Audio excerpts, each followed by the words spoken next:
Hello student, मैं बसंत Sahu from भारतीय college of agriculture. आज हम पढ़ने जा रहे हैं नल हाइपोथेसिस यानी कि शून्य परिकल्पना। ठीक है, जिसको हम एच नॉट से डिनोट करते हैं। ओके, तो आइए देखते हैं इसके बारे में। Consider for example the hypothesis may be put in a form paddy variety A will give the same yield per hectare as that of variety B, or there is no difference between the average yield of paddy varieties A and B।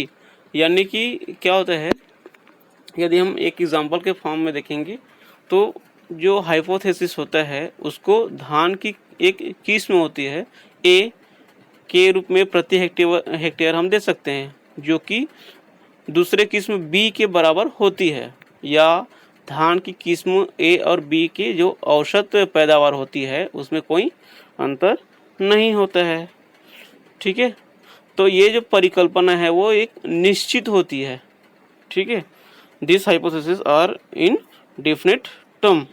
Okay, तो क्या होता है इस प्रकार की जो परिकल्पना होती है, इस प्रकार की जो हाइपोथेसिस होती है, उसके साथ काम करने का एक आधार बन जाता है। ठीक है, और वो आधार क्या है? एक अशक्त परिकल्पना।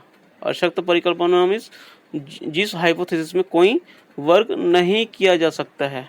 ठीक है, क्योंकि this hypothesis form a basis to work with such a working hypothesis in known as null hypothesis.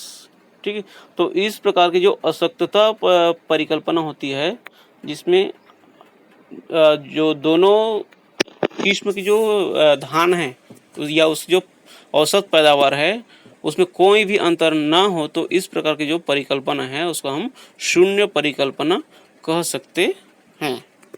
ठीक है, तो it is called null hypothesis because if nullities the original hypothesis that variety A will give more yield than variety B। यानी कि यदि हम इसको शून्य परिकल्पना कह सकते हैं, क्यों? क्योंकि ये मूल परिकल्पना की अशक्तता है, तो वह जो विविधता है, वह जो डिफरेंस है, वो A और B की तुलना में अधिक पैदावार होगी। ठीक है, तो null hypothesis is state as there is no difference between the effect of two treatments, or there is no association between two attributes. The two attributes are independent. Null hypothesis is denoted by H naught। यानी कि क्या होता है, जब दो हम यहाँ पर परिकल्पना देखते हैं, या जो दो किस्म की जो उपचार है या दो वेरिएबल है उसके प्रभाव में कोई अंतर नहीं होता है, या दोनों की जो विशेषताएं हैं उसमें कोई संबंध नहीं है, दोनों क्या है, एक दूसरे से इंडिपेंडेंट है यानी स्वतंत्र है, तो इस प्रकार के जो हाइपोथेसिस होती है उसको हम कहते हैं नल हाइपोथेसिस या शून्य परिकल्पना। ओके, तो जो नल हाइपोथेसिस है उसको हम एच नॉट से डिनोट कर सकते हैं या करते हैं। Okay, for example there is no significance difference between the yield of two paddy varieties, they give same yield per unit area. ठीक है, यानी कि दो धान के किस्मों की पैदावार के बीच कोई महत्वपूर्ण अंतर नहीं है, वे प्रति इकाई क्षेत्र में एक ही उपज देते हैं, यानी कि उसकी विशेषता में कोई भी संबंध नहीं होते हैं, या दोनों का एक दूसरे से बिल्कुल स्वतंत्र होते हैं। ठीक है, यदि हम इसको सिंबॉलिक फॉर्म में देखें तो जो नल हाइपोथेसिस होती है यानी कि एच नॉट होती है, उसको क्या लिख सकते हैं, μ1 इक्वल टू μ2। तो यहाँ पर μ1 μ2 क्या है, उसकी जो पैदावार है उसमें संबंध, यानी कि धान ए की जो पैदावार है μ1 एंड धान बी की जो पैदावार है μ2, दोनों क्या है, इक्वल होता है। ठीक है, तो इस प्रकार के जो हाइपोथेसिस है उसको हम नल हाइपोथेसिस कह सकते हैं। ओके, इसके बाद देखेंगे अल्टरनेटिव हाइपोथेसिस, यानी कि वैकल्पिक परिकल्पना जिसको हम बोलते हैं। तो जब ये मूल परिकल्पना μ1 और μ2 में से μ1 इज ग्रेटर देन μ2, यानी कि पहले जो धान की किस्म की जो पैदावार है वो दूसरे पैदावार से अधिक होती है, ठीक है, जिसे शून्य परिकल्पना के विकल्प के रूप में कहा जाता है। ओके, तो इस प्रकार की जो परिकल्पना होती है, इस प्रकार की जो हाइपोथेसिस होती है, उसको वैकल्पिक परिकल्पना या अल्टरनेटिव हाइपोथेसिस कहते हैं। ठीक है, एक बार फिर से देखेंगे। When the original hypothesis is μ1 is greater than μ2 stated as an alternative to the null hypothesis is known as alternative hypothesis, यानी कि एक जो पैदावार है वो दूसरे पैदावार से अधिक है। ठीक है, तो इस प्रकार की जो हाइपोथेसिस होती है उसको वैकल्पिक हाइपोथेसिस या नल या सॉरी अल्टरनेटिव हाइपोथेसिस कहते हैं। ठीक है, कोई भी परिकल्पना जो शून्य परिकल्पना की पूरक है इसको हम अल्टरनेटिव हाइपोथेसिस कह सकते हैं, जिसको हम आमतौर पर H1 से डिनोट करते हैं। ठीक है, any hypothesis which is complementary to null hypothesis is called alternative hypothesis.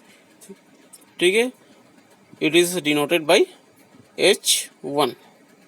Okay, यहाँ पर कुछ एग्जांपल और हम देखेंगे। There is a significance difference between the yield of two paddy varieties.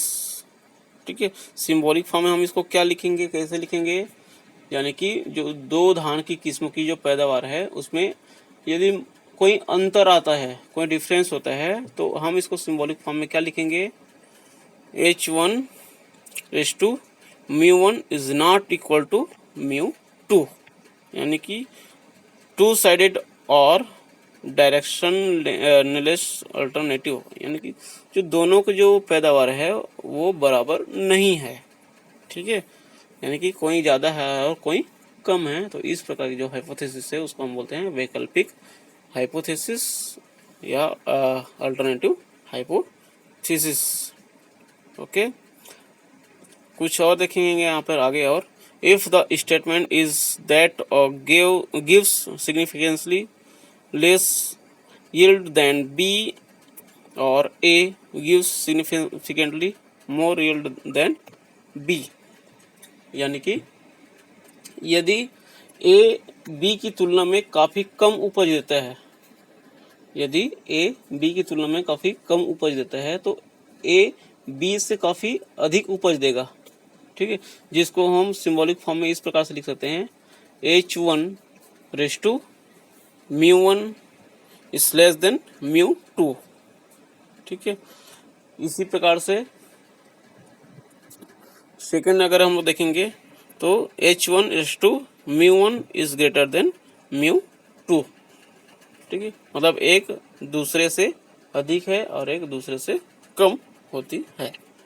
Okay, इसके आगे और हम जानना चाहें तो टेस्टिंग ऑफ हाइपोथेसिस होती है, सैम्पलिंग एरर होती है, टेस्ट ऑफ सिग्निफिकेंस होती है और डिसीजन एरर्स होती है।